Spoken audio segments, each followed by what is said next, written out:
चलो बच्चों, आप सभी का स्वागत है KVM ऑनलाइन क्लासेस के अंदर।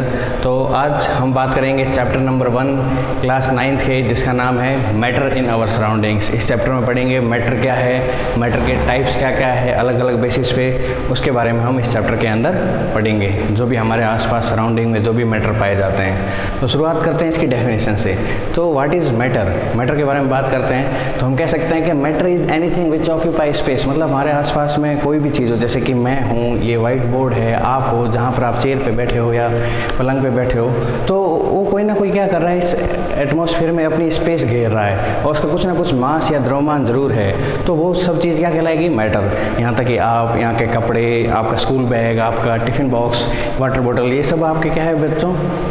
ये सब मैटर है। कोई भी चीज़ अगर स्पेस ऑक्यूपाई करती है और उसका कुछ ना कुछ मास है तो उसको हम क्या कहेंगे? मैटर कहेंगे। मैटर को हिंदी में कहते हैं हम पदार्थ। ठीक है, तो ये डेफिनेशन समझ में आ गई होगी। नेक्स्ट इसको नोट करते रहना, नोट्स बनाते रहना साथ में। अब बात करते हैं क्लासिफिकेशन ऑफ मैटर की। मैटर को किस किस हिसाब से उसको क्लासीफाई किया गया है। तो मैटर को क्लासीफाई करने के लिए भी जो भी बेसिस है, पहले उन बेसिस पे बात करेंगे, किस किस बेसिस पे मैटर को क्लासीफाई किया गया है। तो अगर हम बात करें हमारे एंसेस्टर्स के बारे में, इंडियन फिलोसोफर्स के बारे में, तो उन्होंने 5 तत्वों के बारे में बताया है: धरती, अग्नि, वायु, जल और आकाश। That is air, earth, fire, sky and water. ये जो 5 तत्व है, इनसे मिलकर आपकी कोई भी मैटर है या पदार्थ मिलकर बना है। पर जो हमारी रिसेंट फिजिकल स्टेट है, उसके बेसिस पे मैटर आपको पता है सॉलिड, लिक्विड और गैस के बेसिस पे। ठीक है, सॉलिड यानी ठोस, लिक्विड यानी कि मतलब जैसे कि आपका वाटर, और गैस जैसे कि आपका ऑक्सीजन वगैरह गैस। ठीक है, इनके बारे में और डिटेल में पढ़ेंगे। फिर और किस पे बेसिस किया गया है? On the basis of composition matter. Matter का कंपोजिशन कैसा है, उसके बेसिस पे या तो वो चीज़ प्योर होगी या वो चीज़ क्या होगी? मिक्सचर होगी। तो प्योर क्या होता है, मिक्सचर क्या होता है? जैसे आप बोल दोगे प्योर, एकदम प्योर शरबत है, तो केमिस्ट्री उस चीज़ को प्योर नहीं मानती है। प्योर का मतलब क्या है कि उसके सारे एलिमेंट सेम होने चाहिए, उसके सारे कंपाउंड, मतलब उसका केमिकल फॉर्मूला पूरे का सेम होना चाहिए। हम तो शरबत में पानी भी डालते हैं, कोई कोई नींबू भी डालता है, नमक भी डालता है, कई जलजीरा भी डालते हैं, तो उसका एक केमिकल फॉर्मूला सेम नहीं रहा ओवरऑल ऑल थ्रू, तो वो आपका प्योर सब्सटेंस नहीं कहलाएगा। प्योर सब्सटेंस कब होगा? जब उसका पूरे का फॉर्मूला क्या हो? सेम हो, वरना वो क्या कहलाएगा? मिक्सचर कहलाएगा। ठीक है, उसके बारे में बात करते हैं। तो प्योर सब्सटेंस में भी एलिमेंट्स और कंपाउंड, जैसा कि मैंने आपको बताया, प्योर सब्सटेंस या तो एलिमेंट हो सकते हैं, कंपाउंड हो सकते हैं। एलिमेंट कौन से? जैसे कि हाइड्रोजन, हीलियम, लिथियम, बेरिलियम, ये सब आपके एलिमेंट्स हैं। और कंपाउंड्स जैसे कि जो 2 या 2 से ज़्यादा एलिमेंट से मिलकर बने हो। ठीक है, जैसे कि H2O हो गया, कैल्शियम कार्बोनेट, आपका चौक वगैरह हो गया, CaCO3, जिसमें अलग अलग एलिमेंट्स मिलके हो, वो कंपाउंड्स होता है। पर कंपाउंड का जो फॉर्मूला होता है वो फिक्स होता है और ओवरऑल रहेगा, तो वो भी आपका प्योर कहलाएगा। जैसे H2O, वो एक प्योर फिक्स्ड फॉर्मूला है, उसके साथ में H2O के अलावा कुछ नहीं है, तो वो प्योर हो गया। वाटर अगर हम प्योर कब कहेंगे? जब उसके अंदर कोई मिनरल ऐड नहीं हो, वरना जो आपका वाटर बोतल भी आती है उसमें भी मिनरल्स ऐड होते हैं, तो वो भी प्योर नहीं कहलाएगा। ठीक है, उसके बाद में हम बात करते हैं नेक्स्ट टॉपिक के बारे में। मिक्सचर में भी होमोजीनस और हेट्रोजीनस। जो आपके मिक्सचर होते हैं वो कैसे हो सकते हैं? या तो होमोजीनस हो सकते हैं या फिर हेट्रोजीनस हो सकते हैं। तो होमोजीनस मिक्सचर क्या होते हैं? जैसे आपको एग्जांपल दूं वाटर और शुगर के बारे में, तो आपको आप पता नहीं कर सकते कि वाटर कहाँ है और उसमें शुगर कहाँ है। तो वाटर में जो पार्टिकल्स हैं, ठीक है, वो क्या होते हैं शुगर के, वो डिजोल्व हो जाते हैं कंप्लीट, हमें कोई एक फिक्स्ड उनके बीच में डिफ्रेंशिएटिंग लेयर का पता नहीं लगता है, तो वो क्या हो जाएगा? Homogeneous mixture. और हेट्रोजीनस मिक्सचर क्या होगा? जिसके अंदर हम आराम से आइडेंटिफाई कर सकते हैं कि सॉल्यूट कौन सा और सॉल्वेंट कौन सा। जैसे कि वाटर के अंदर हम ऑयल डाल देंगे तो हम इजीली आइडेंटिफाई कर सकते हैं कि इसके अंदर आपका कौन सी चीज़ आपकी ऑयल है और कौन सी चीज़ वाटर। जिसको इजीली आइडेंटिफाई कर सकते हैं वो क्या हो जाएगा? विद द नेक्ड आई, उसको हम क्या कहेंगे? Heterogeneous mixtures. ठीक है बच्चों, तो ये था क्लासिफिकेशन ऑफ मैटर के बारे में। तो सभी के टाइप्स के बारे में हम एक एक करके पढ़ते हैं। तो सबसे पहला जो हमारा इसके अंदर जो बेसिस है, उसके पहले हम बात करते हैं फिजिकल नेचर ऑफ मैटर की। मतलब मैटर की क्या क्या प्रॉपर्टीज़ है, कैसे पता लगेगा कि वो मैटर है। तो मैटर जो होता है वो is made up of particles. Matter कोई भी पदार्थ है वो छोटे छोटे बहुत सारे किससे मिलके बना होता है बेटा? पार्टिकल्स से मिलके बना हुआ होता है। ठीक है, दूसरा बात करते हैं the particles of matter are very tiny. Matter के जो पार्टिकल्स है वो कैसे होते हैं बच्चों? बहुत ही ज़्यादा छोटे होते हैं, बहुत ही बारीक होते हैं। मतलब एक छोटे से क्रिस्टल में भी मिलियंस ऑफ पार्टिकल्स हो सकते हैं। तो हम कह सकते हैं कि particles of matter are very tiny. ये जो भी चीज़ मैं आपको बता रहा हूँ यहाँ पर मैं आपको एक्सपेरिमेंट के थ्रू भी समझाऊंगा। ठीक है। नेक्स्ट है the particles of matter have space between them. Matter के जो पार्टिकल्स होते हैं उनके बीच में क्या होता है, स्पेस। यहाँ पर आपको ये ध्यान रखना है, जो फर्स्ट पॉइंट है और जो थर्ड पॉइंट है, इन दोनों के लिए, फर्स्ट और थर्ड के लिए सेम एक्टिविटी से हम प्रूव कर सकते हैं कि मैटर पार्टिकल से बना हुआ है और उन पार्टिकल के बीच में क्या होता है बच्चों, स्पेस होता है। नेक्स्ट हमारा जो पॉइंट है, the particles of matter attract each other. Matter के पार्टिकल्स क्या करते हैं, एक दूसरे को अट्रैक्ट करते हैं। और जो नेक्स्ट पॉइंट है, the particles of matter are continuously moving. Matter के जो पार्टिकल्स हैं वो कंटिन्यूसली मूवमेंट करते रहते हैं। ठीक है, ये आपके मेन 5 पॉइंट्स है। तो फर्स्ट पॉइंट के बारे में हम एक्टिविटी के बारे में बात करते हैं, matter is made of particle. तो इस एक्टिविटी में हम आपको क्या करना है कि सबसे पहले आपको एक बीकर लेना है वाटर का, जिसके अंदर 100 ml वाटर हो और उसके अंदर कुछ ड्रॉपलेट्स क्रिस्टल डाल देने हैं आपको, किसके, शुगर के या फिर सॉल्ट के। ठीक है, उसके बाद में आप क्या देखोगे बेटा, तो जो सॉल्ट होगी, जैसे कि मान लो ये आपका वाटर है, ठीक है, वाटर के जो पार्टिकल्स आपको दिख रहे हैं ना, ये ब्लू ब्लू करके, इसको काफ़ी ज़्यादा जूम करके बताया तब आपको दिख रहे हैं, वरना वाटर के ऐसे पार्टिकल्स नहीं दिखाई देते हैं। इसके अंदर जैसे ही मैंने शुगर डाल के इसको स्टिर करके हिलाया तो शुगर के पार्टिकल्स वाटर के पार्टिकल्स के बीच में आ गए हैं। तो हमने ये नोटिस किया कि वाटर का लेवल क्या इंक्रीज हुआ, क्या नहीं हुआ।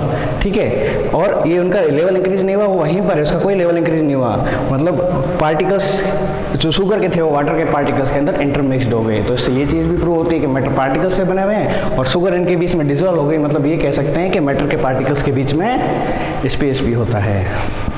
नेक्स्ट एक्टिविटी में हम प्रूव करेंगे the particles of matter are very tiny. ठीक है, तो हेडिंग डाल दीजिए इसकी, the particles of matter are very tiny. इसको हम प्रूव करते हैं इस नेक्स्ट एक्सपेरिमेंट के साथ। इसके अंदर क्या करेंगे, हम 2 से 3 क्रिस्टल्स लेंगे बेटा पोटेशियम परमैंगनेट, जिसका फॉर्मूला होता है बेटा KMnO4। ठीक है, इसके अंदर हम 100 ml जो वाटर लिया है उसके अंदर 10 ml सॉल्यूशन डाल देंगे, किसका, पोटेशियम परमैंगनेट का। ठीक है, और जो प्योर वाटर है जिसके अंदर सिर्फ H2O है, उसके अंदर हम जैसे ही पोटेशियम परमैंगनेट डाल देंगे तो वो क्या हो जाएगा बेटा, उसका कलर चेंज हो जाएगा, क्योंकि पोटेशियम परमैंगनेट जो होता है उसका कलर कैसा होता है बेटा, पिंक कलर का होता है। तो जो हमारा पहला बीकर होगा वो आपका पिंक कलर का हो जाएगा, और फिर उसमें से हमने 10 ml निकाल के जो नेक्स्ट 100 ml जो वाटर का बीकर है उसके अंदर डालेंगे, तो वो जो कलर है पिंक कलर अगले का भी हो जाएगा। इस हिसाब से हम 10 ml 10 ml 10 ml अगले में डालते जाएंगे तो वो कलर अगले से अगले में पास होता जाएगा। लेकिन हम ये चीज़ नोट करेंगे कि उसका कलर थोड़ा सा फेड जरूर हो रहा है, हल्का सा। चलिए, बोलने सुनने से अच्छा देख लीजिए। जैसा कि आपको ये नेक्स्ट डायग्राम दिख रहा है, हमने देखो सबसे पहले एक बीकर लिया। अब इस बीकर के अंदर से हमें क्या करना है कि यहाँ से ये जो बीकर इसमें 100 ml था, इसके अंदर हमने पहले टेस्ट ट्यूब से डाल दिया था 10 ml पोटेशियम परमैंगनेट।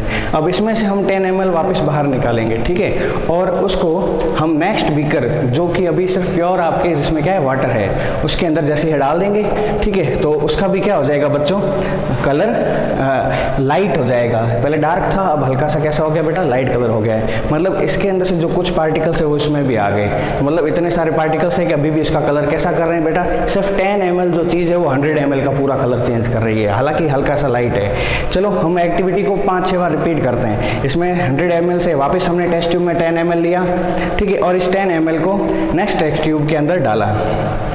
ठीक है, तो उसके बाद में क्या हो जाएगा, इसका कलर जो है इससे क्या हो गया, और लाइट हो गया। मतलब पार्टिकल्स इतने सारे थे, अभी इससे इसमें भी आ गए तो भी कलर शो कर रहे हैं, इसमें से इसमें आ गए अभी भी कलर शो कर रहे हैं। हम सिर्फ 10 ml ले रहे हैं और वो पूरे 100 ml का कलर चेंज कर रहा है। इसमें से हमने और 10 ml टेस्ट ट्यूब में निकाला और उसके बाद में नेक्स्ट बीकर में डाला, तो हम क्या देखते हैं कि इसका जो कलर है अभी तक शो हो रहा है, हालांकि वो हल्का लाइट हो गया। मतलब पोटेशियम परमैंगनेट के 1 या 2 क्रिस्टल के अंदर भी मिलियंस ऑफ आपके पार्टिकल्स है, तभी वो लगातार आप अपना कलर क्या कर रहे हैं, शो कर रहे हैं। तो इससे ये प्रूव होता है कि particles of matter are very tiny, बहुत ही टाइनी पार्टिकल्स है, तभी तो हमें repeated number of colour show कर रहे हैं वो पार्टिकल्स पोटेशियम परमैंगनेट के। तो इसके साथ आपकी सेकंड एक्टिविटी प्रूव होती है। फिर मैंने आपको बताया था थर्ड एक्टिविटी के बारे में, जो फर्स्ट एक्टिविटी के जैसे ही है। फर्स्ट के अंदर हमने प्रूव किया कि मैटर पार्टिकल से बना हुआ है और इसके अंदर हमें प्रूव करना है कि मैटर के बीच में स्पेस होता है। तो जैसा कि आपको फर्स्ट एक्टिविटी में बताया था, सेम टू सेम प्रोसीजर इसी एक्टिविटी में करना है। वाटर लेना है, उसमें आपको क्या करना है, सॉल्ट या फिर शुगर डालना है, ठीक है। लेकिन हम क्या देखेंगे कि उसका कलर जो है वो उसका लेवल जो है वाटर का वो चेंज नहीं होता है। ये जो शुगर है वो इसी के अंदर अच्छे से डिजोल्व होकर रह जाती है, इसका लेवल चेंज नहीं होता है। मतलब इससे हम कह सकते हैं कि इनके बीच में भी क्या होता है बेटा, स्पेस होता है, तो वहीं पर वाटर आपकी डिजोल्व हो जाती है। ठीक है बच्चों। अब नेक्स्ट जो आपका फोर्थ पॉइंट है वो है particles of matter are continuously moving. Matter के जो पार्टिकल्स हैं वो मतलब कंटिन्यूसली मूवमेंट करते हैं, हालांकि हमें पता नहीं लगता है लेकिन वो कंटिन्यूसली मूवमेंट करते हैं। तो उसको हम पता कैसे करेंगे? एक्टिविटी के थ्रू। मैं क्या करूँगा बेटा, एक बीकर लूँगा और उस बीकर के अंदर वाटर डाल के ऊपर से रेड या ब्लू कलर की इंक का एक ड्रॉप डाल दूंगा। फिर मैं उसको बिना हिलाए काफ़ी समय तक उसको स्टे रखूँगा, हिलाऊंगा नहीं। पर वाटर के अंदर जो मूवमेंट होता है और उस इंक के अंदर ऑटोमेटिकली स्पॉन्टेनियसली जो मूवमेंट होता है, स्वतः मूवमेंट होता है, अपने आप जो मूवमेंट होता है, उस कारण क्या होगा, वो इंक का कलर पूरे के अंदर फैल जाएगा। ठीक है। और ये जो प्रोसेस है, जैसे कि एक पार्टिकल्स हायर कंसंट्रेशन से लोअर कंसंट्रेशन की तरफ जा रहा है, इस प्रोसेस को हम बोलते हैं डिफ्यूजन। क्या बोलते हैं बच्चों? डिफ्यूजन, जिसमें पार्टिकल्स मूवमेंट करते हैं, जो चीज़ ज़्यादा है वो कम की ओर ट्रांसफर होती है। तो इसको आप डायग्राम में देख सकते हो कि मैंने एक वाटर की बोतल ली, वाटर बीकर लिया, उसमें ब्लू कलर की इंक डाल दी।